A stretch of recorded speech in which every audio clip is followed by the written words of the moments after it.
서울의 늦가을 오후, 바람이 살짝 차갑게 불어왔다. 박 회장은 자신의 작은 사무실 의자에서 천천히 일어났다. 창문은 그의 4층 건물이 위치한 번화한 거리를 내려다보고 있었다. 비록 70살이지만 그의 눈은 여전히 밝고 예리했다. 얼굴에 깊게 새겨진 주름은 많은 풍파를 겪은 인생을 말해주는 듯했다. 손자야, 할아버지가 밥 먹으러 데려가려고 준비 중이다. 박 회장이 나이에도 불구하고 여전히 힘찬 목소리로 외쳤다. 계단에서 달리는 발소리가 들리더니 서준이라는 큰 눈과 밝은 미소를 가진 13살 소년이 문간에 나타났다. 네, 준비됐어요. 서준이 재빨리 배낭을 어깨에 둘렀다.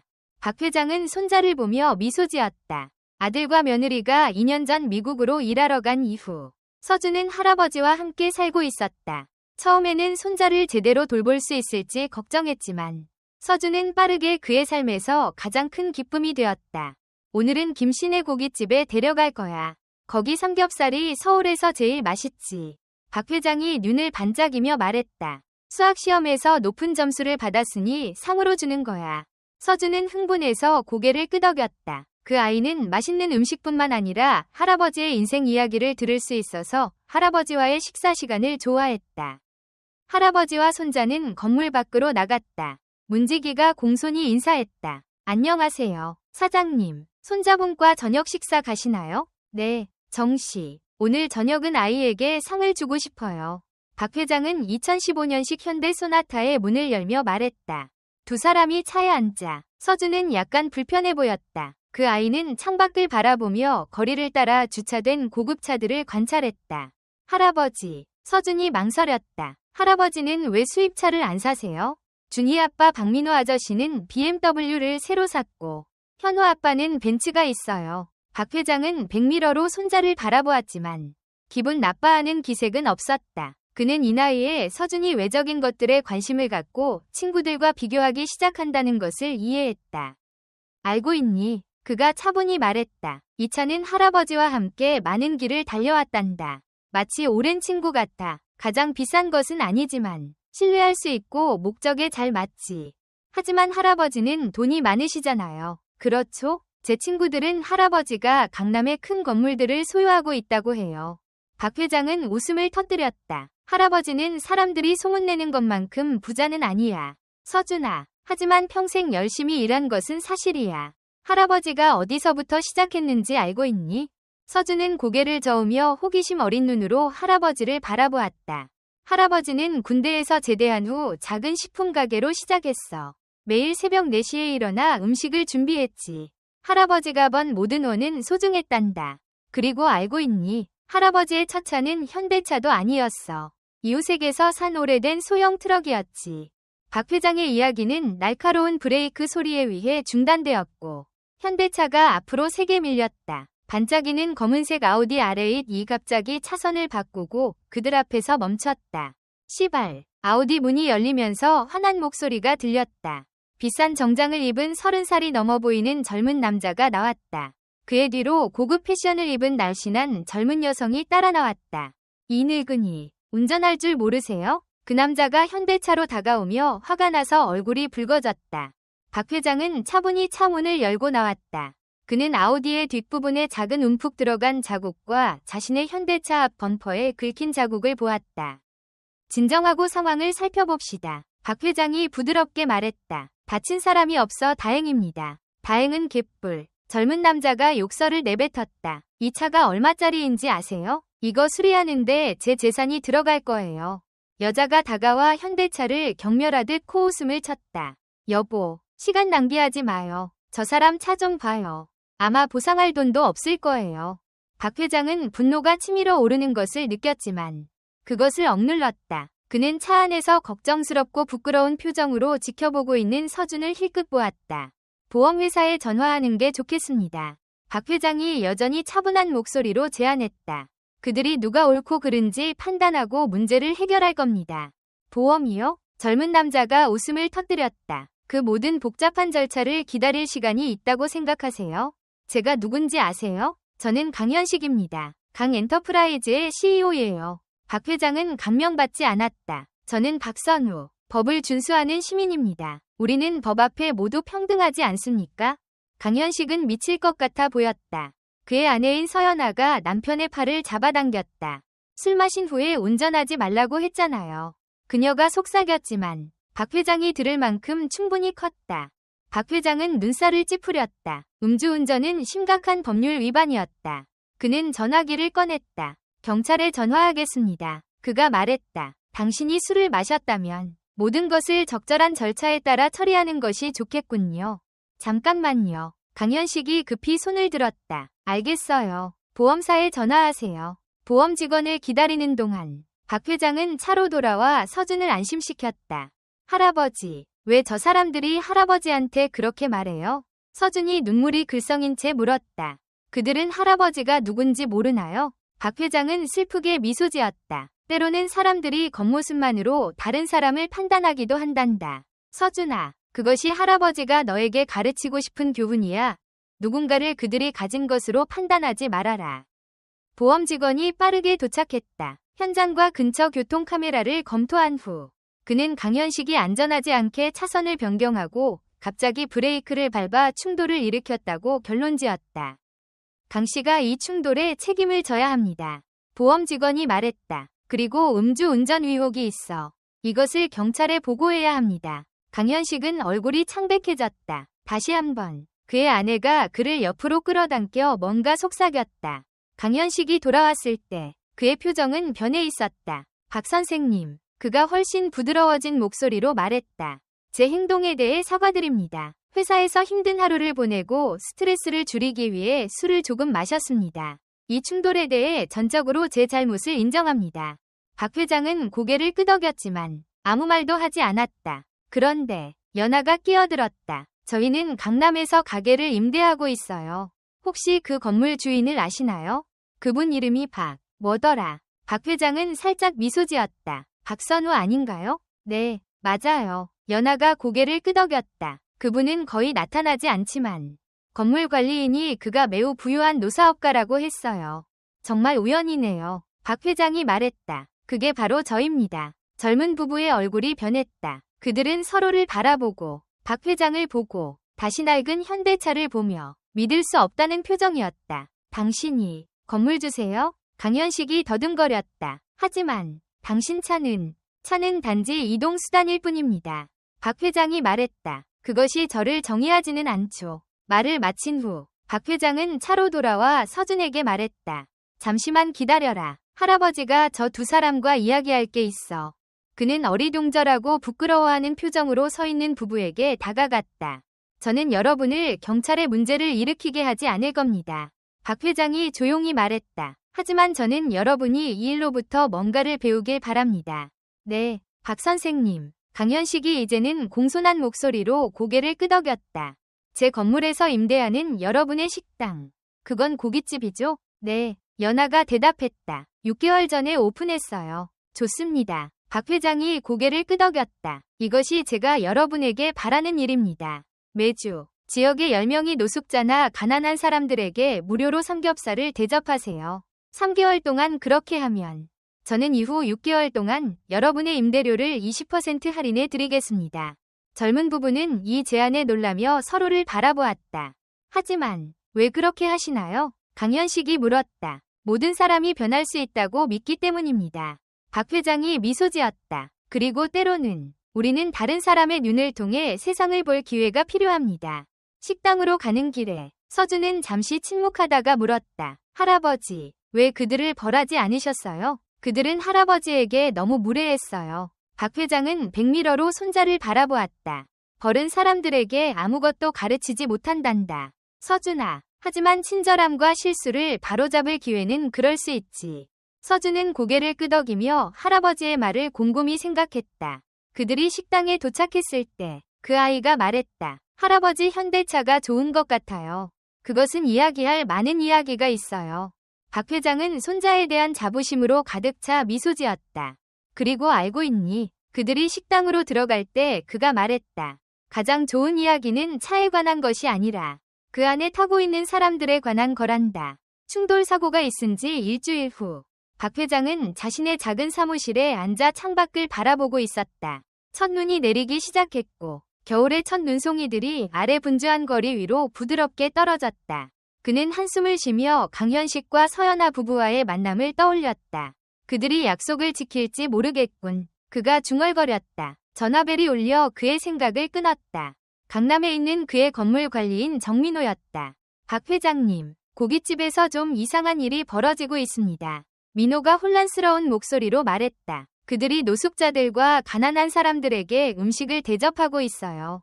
무슨 문제라도 있나요? 박 회장은 미소를 지었다. 아니, 민호 씨. 그건 내가 그들과 맺은 약속이야. 그들이 그 일을 하도록 내버려두게. 네, 회장님. 하지만 다른 손님들이 불편해하는 것 같습니다.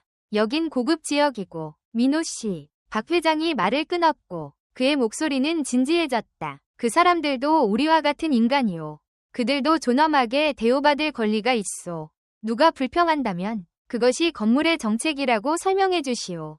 전화를 끊은 후 박 회장은 직접 가서 확인해 보기로 결정했다. 그는 학교에 있는 서준에게 전화했다. 서준아, 오늘 오후에 수업 끝나고 너를 데리러 갈게. 강남에 가자. 네, 정말 좋아요. 서준의 목소리가 흥분되어 들렸다. 우리가 지난번 부부의 식당을 보러 가는 건가요?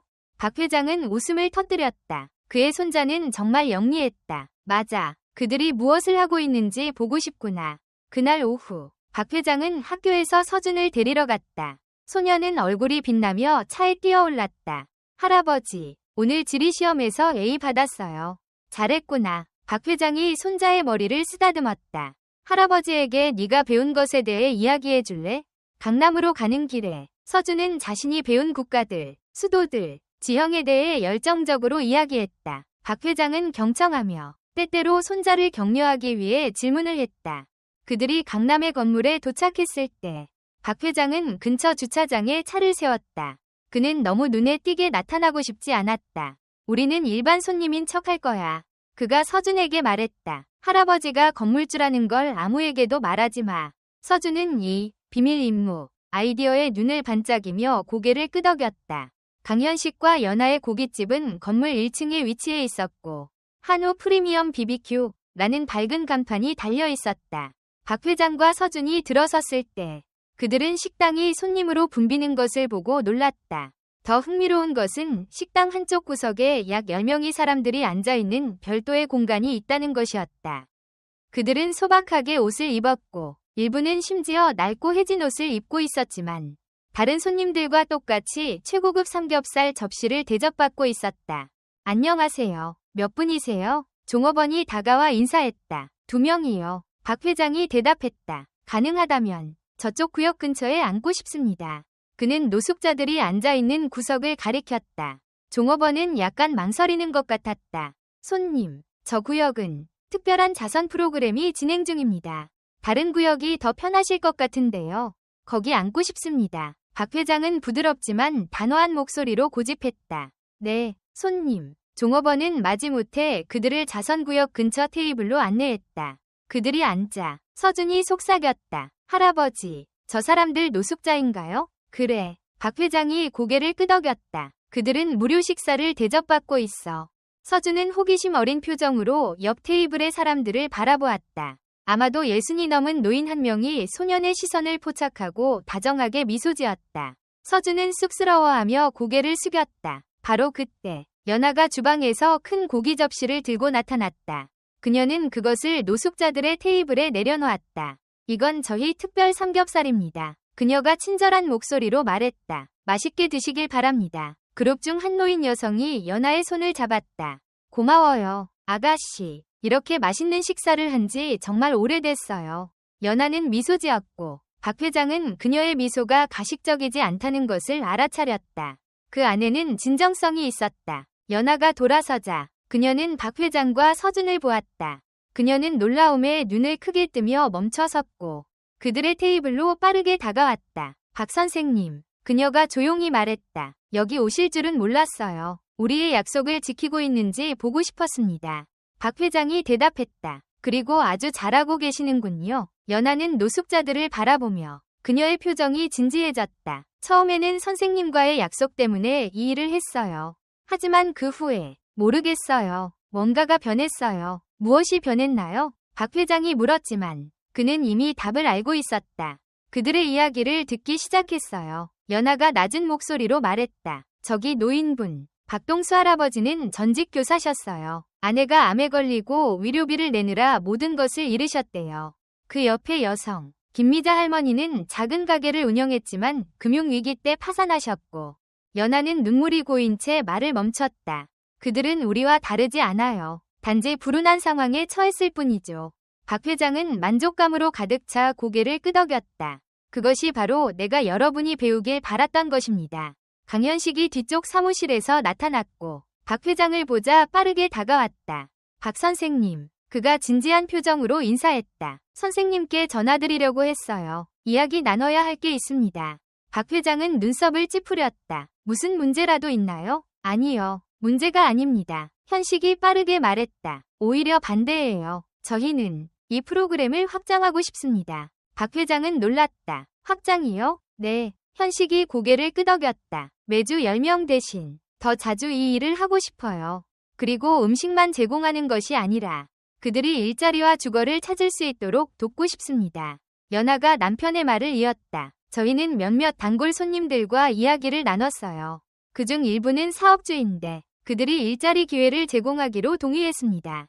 박 회장은 가슴이 따뜻해지는 느낌을 받았다. 그의 단순한 교훈이 이런 변화를 일으킬 줄은 몰랐다. 정말 훌륭한 생각입니다. 그가 진심으로 말했다. 어떻게 도울 수 있을까요? 그들은 1시간 동안 계획에 대해 이야기했다.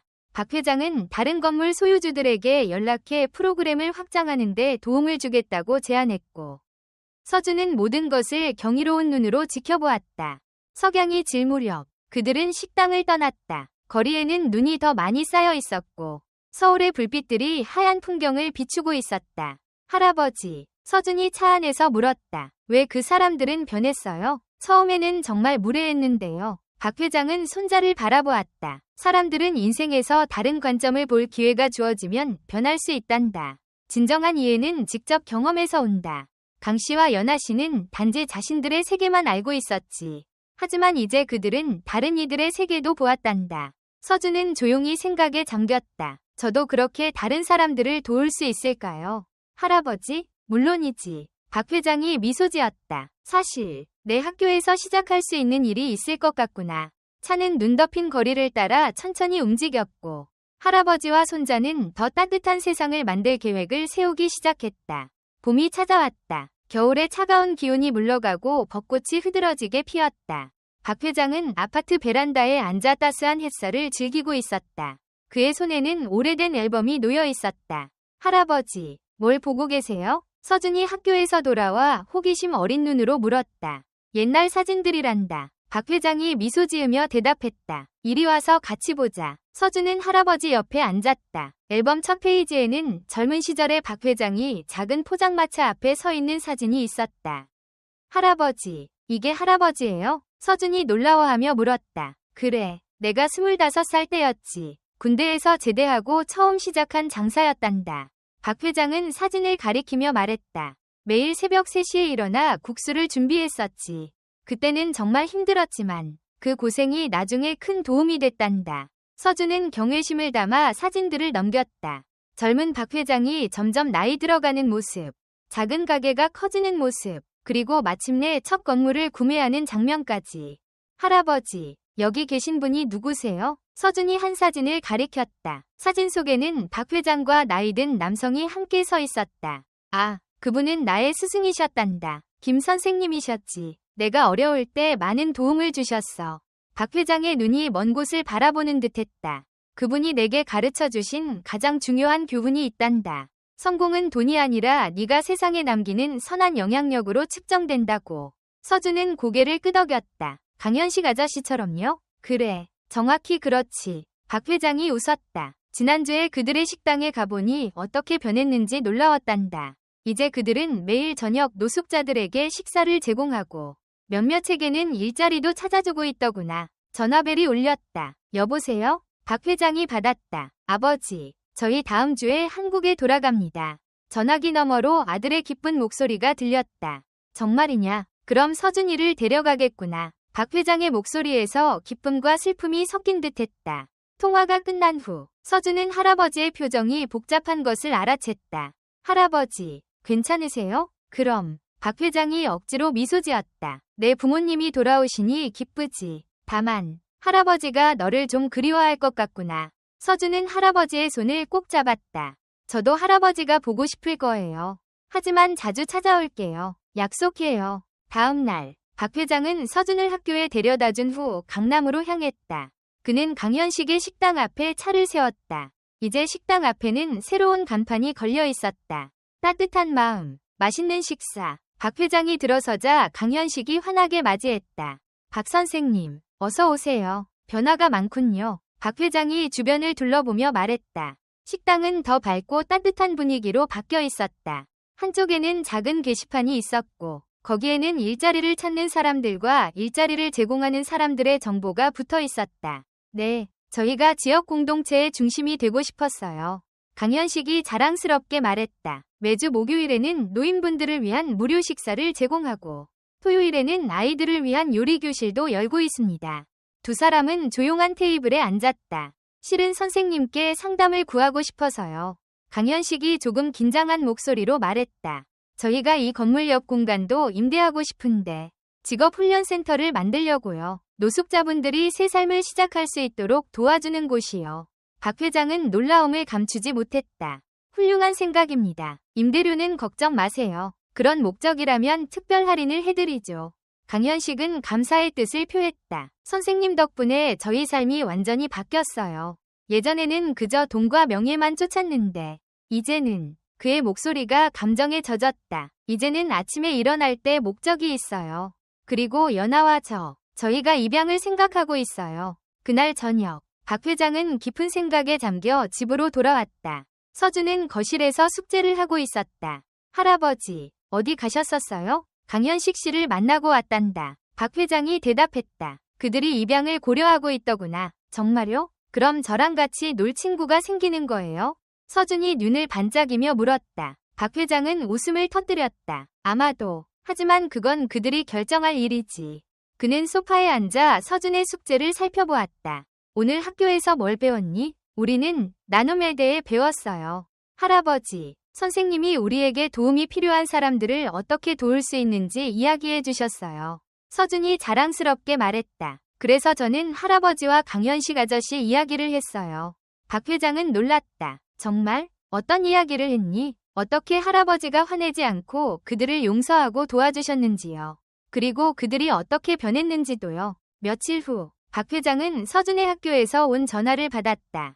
박 선생님, 저는 서준이의 담임 이지원입니다. 혹시 시간 되시면 학교에 좀 와주시겠어요? 박 회장은 걱정스러운 마음으로 학교로 향했다. 서준이가 무슨 문제라도 일으켰나? 그가 교실에 들어서자 놀라운 광경이 펼쳐졌다. 교실 뒤편에는 나눔 프로젝트라는 제목의 큰 포스터가 걸려 있었고 아이들이 열심히 무언가를 만들고 있었다.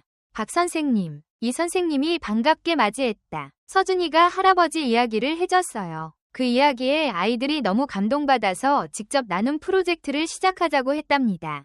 박 회장은 교실을 둘러보았다. 아이들은 작은 팀으로 나뉘어 다양한 활동을 하고 있었다. 한 팀은 노인복지관을 위한 카드를 만들고 다른 팀은 지역 보육원을 위한 장난감을 모으고 있었다. 서준이 할아버지에게 달려왔다. 할아버지, 와주셔서 감사해요. 제가 할아버지 이야기를 했더니 모두가 도와주고 싶어 했어요. 박 회장의 눈시울이 뜨거워졌다. 그의 작은 교훈이 이렇게 많은 아이들에게 영향을 미치다니. 박 선생님, 이 선생님이 조용히 말했다. 아이들이 선생님을 모시고 강연을 듣고 싶어 합니다. 어떻게 나눔의 정신으로 살아오셨는지 이야기해 주시겠어요? 박 회장은 망설였다. 그는 결코 자신을 특별하다고 생각해 본 적이 없었다. 제가 말주변이 없는데. 할아버지, 제발요. 서준이 간절히 부탁했다. 할아버지 이야기는 정말 중요해요. 다음 주, 학교 강당은 학생들과 학부모들로 가득 찼다. 박 회장은 무대 위에 서서 자신의 인생 이야기를 나누었다. 가난했던 어린 시절, 힘들었던 사업 초기, 그리고 성공 후에도 소박하게 살기로 한 결정에 대해. 진정한 부는 은행 계좌에 있는 것이 아니라 여러분이 다른 사람들의 삶에 미치는 영향력에 있습니다. 그가 말했다. 작은 친절 하나가 세상을 바꿀 수 있습니다. 강연이 끝난 후 한 무리의 사업가들이 박 회장에게 다가왔다. 저희도 지역사회를 위한 프로그램을 시작하고 싶습니다. 도움을 주실 수 있을까요? 그날 밤, 박 회장과 서준은 별이 빛나는 하늘 아래 산책했다. 할아버지, 자랑스러워요. 서준이 할아버지의 손을 꼭 잡으며 말했다. 할아버지는 제 영웅이에요. 박 회장은 미소 지었다. 비록 아들 가족이 돌아오면 서준과 떨어져 지내겠지만 그들이 나눈 교훈은 영원히 함께할 것이다. 서준아, 그가 부드럽게 말했다. 네가 나의 가장 위대한 유산이란다. 네가 배운 것들을 절대 잊지 말고 항상 따뜻한 마음을 간직하거라. 봄바람이 두 사람 주위로 부드럽게 감싸며 벚꽃 잎들이 하늘로 날아올랐다. 마치 자연도 이 소박한 노인의 지혜에 경의를 표하는 것 같았다.